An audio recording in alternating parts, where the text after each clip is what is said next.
ये वास्तुशास्त्र उत्तर दक्षिण हमको पता चलता है, लेकिन उत्तर दक्षिण है क्या? ये प्राण की शक्ति है। हम बचपन से पढ़ा देते हैं बच्चों को कि सूर्य पूर्व में उगता है। मैं कहता हूं इससे गड़बड़ बात क्या सिखाते हैं हम? सूर्य जिस दिशा में उगता है उसको पूर्व कहते हैं, पूर्व में सूर्य नहीं उगता। और उसको पूर्व क्यों कहते हैं? तो प्राण विद्या के कारण कहते हैं। सूर्य ही महाप्राण है, उससे ही प्राण प्राप्त होते हैं। तो उस दिशा को पूर्व क्यों कहते हैं? क्योंकि सूर्य के उगने से पूर्व प्राण आ गया, प्रकाश आ गया। पूर्व का अर्थ के पहले, सूर्य के पहले प्राण आया, इसलिए वो दिशा पूर्व है।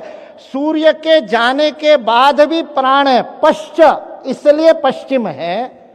जिधर जाने से प्राण की गति बढ़ते जाती है, मात्रा बढ़ती है, उत्तर लगातार बढ़ती जाती है, इसलिए उत्तर है।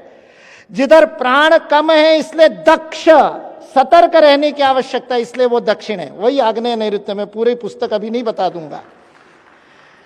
जब भारतीय शिक्षण मंडल में शिक्षा में भारतीयता पर काम कर रहे थे तो मन में प्रश्न आया, ये भारतीयता है क्या? तो ये विज्ञान जब भारतीयता का समझने की कोशिश की, ये जो भारतीयता का फिजिक्स समझने, कणाद का फिजिक्स समझने की कोशिश की, तब पता चला कि भौतिक शास्त्र तो केवल अन्नमय कोश से पूरा होता ही नहीं।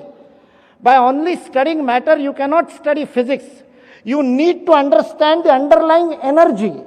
जो यूनिफाइड थ्योरी के अंदर वो एक ऊर्जा को खोजने का सारा विश्व फिजिक्स प्रयत्न कर रहा है, उस ऊर्जा को हमारे ऋषियों ने कब का खोज लिया था प्राण शक्ति के रूप में। 22 जनवरी को साक्षात देखा। उससे 2 दिन पहले जब वो सारा धान्य में और सब रखने के बाद में वो अरुण योगीराज जिन्होंने वो मूर्ति बनाई रामलला की, कह रहे थे रात को 2:30 बजे का मुहूर्त था जब वो रामलला की आंखों पर लगी हुई पट्टी खोली गई।